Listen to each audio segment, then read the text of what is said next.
মান্টুকে ছেড়ে টেরে এসে সকাল 8টা বাজে তখন এসছি তখন কটা বাজে 7:30 পৌনে 8টা। জামা কাপড় ছাড়লাম, হাত পা ধুলাম, ঘর ফর ঝাঁটি, তারপরে বাসনের দিকে গেলাম। বাসনগুলো গুছিয়ে বেসিকে অনেক বাসন জমে রয়েছে, তাকে রাতে আমার হাজব্যান্ড সব খেয়েছিল, সেগুলো এখন আবার মেজে এবং গামলার মধ্যে জড়ো করে আবার উবুর করে রেখে দেবো। আবার তিজানকে স্কুলে যাওয়ার পালা আছে, আবার ওকে আবার খাওয়াতে হবে, তো আমি তাড়াহুড়া করে সব কাজগুলো করছি। আমার মান্টুকে আমার আনতেও যেতে হবে, তাছাড়া এই জন্য আমি টেনশনে তাড়াতাড়ি করে কাজগুলো করছি।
রোদটা তেজ উঠেছিল, মানে কি বলবো, তাকাতে পারছিলাম না ছাদে। আজকে আমি অনেক কটা জামা কাপড়, দুটো বিছনার চাদর, অনেক কটা জামা কাপড় হয়েছে, তো তাড়াতাড়ি করে কেচে আমি এবার মান্টুকে আনতেও যাব।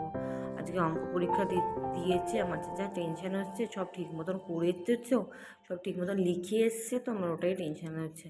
তাই মান্টুকে আনতে বেরিয়ে গেছি, জামা কাপড় ধুয়ে টিজান উঠে গেছে, ওর বাবা ব্রাশ ট্রাশ করাচ্ছে, আমি গিয়ে জাস্ট ওকে খাবিয়ে স্কুল ড্রেস পরে ওর বাবাই ছেড়ে দিয়ে আসবে। আমি আর আজকে ছাড়তেও যাবো না, কিছুই না, ওর বাবা দিয়ে আসবে এখানে।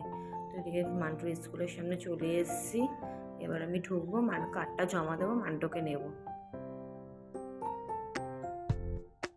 মান্টুকে নেওয়া হয়ে গেছে, এবার মান্টুকে জিজ্ঞাসা কি পরীক্ষা কেমন দিয়েছিস, বলছে ভালো।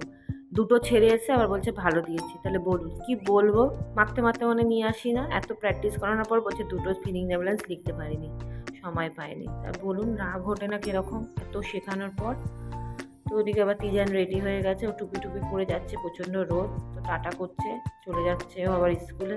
ওর একটু গাটা ছ্যাং করছে, তাও স্কুলে পাঠানোর ইচ্ছে ছিল না, তো দেখলাম ও নিজেই স্কুল যাবো না, আমি স্কুল যাবো না, নিজেই তাড়াতাড়ি করে উঠে জামা কাপড় নিজেই এনে দিয়েছে যে মা পরিয়ে দাও, তো পরে নিয়ে আমি পাঠিয়ে দিয়েছি। যাক, দেখি বেশিক্ষণও তো স্কুল না, আর কাছে স্কুলটা, ওর বেশি তো দূরে না, কিছু অসুবিধা হলে ছুটে চলে যাওয়া যাবে, তো যাচ্ছে।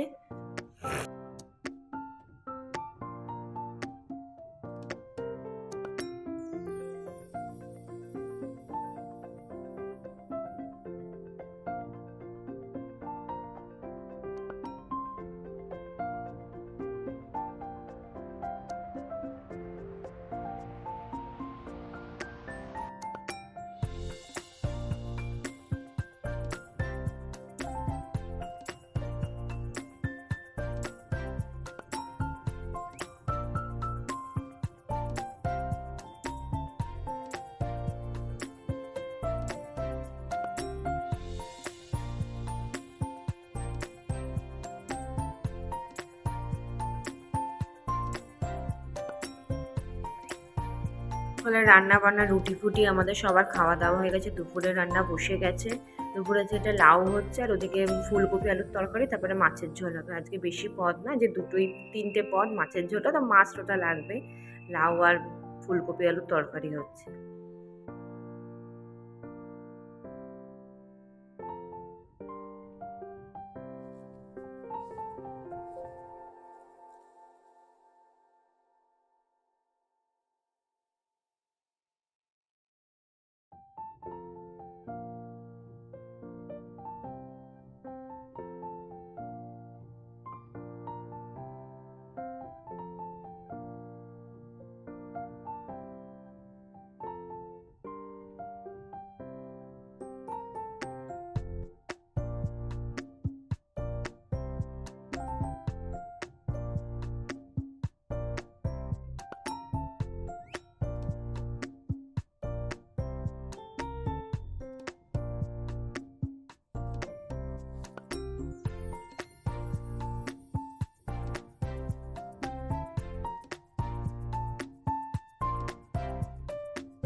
মান্টুকে পড়তে ছাড়তে যাচ্ছি, মান্টু এখন পড়তে চলে যাবে।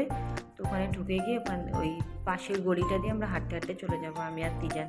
তো ওই পাশের গলিটাতে না ওখানে প্যান্ডেল হচ্ছে দুর্গা ঠাকুরের, প্যান্ডেল হচ্ছে। আর ওদিকে এই রাস্তাটা কেউ আসেও না, তো গাড়ি ঘোড়া চলে না, তো একা একাই হেঁটে যেতে পারছে, আমি ভিডিও করছি। পুজো মানে পুজো যার বেশি দিন বাকি নেই, পুজোর মানে কি বলবো, মনের ভেতরে সেই শান্তিটা নেই।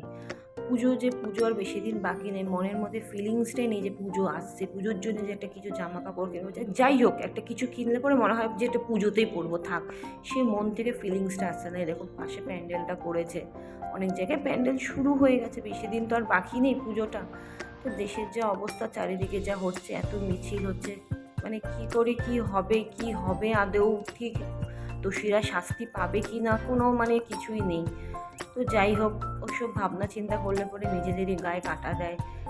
এক মেয়ে মারা গেল, এখনও অবধি মানে 1 মাস হতে যায়, কোনো বিচারই আসলো না। তো এদিকে সব আমাদের বড় বড় দাদারা সবাই মিলে সব ক্যান্ডেল ধরাচ্ছে, আর ওটা আমার ভাসুর, উনি ক্যান্ডেল ধরাচ্ছে। ওদিকে মিছিল যাচ্ছিল একটা, যাদবপুরে যাবে। তো আমাদের এখানে গলির ক্যান্ডেলটা ধরানোর পর আমরা সবাই মিলে, আমরা যা শাশুড়ি টাশুড়ি সবাই মিলে আমরা যাব মিছিলে।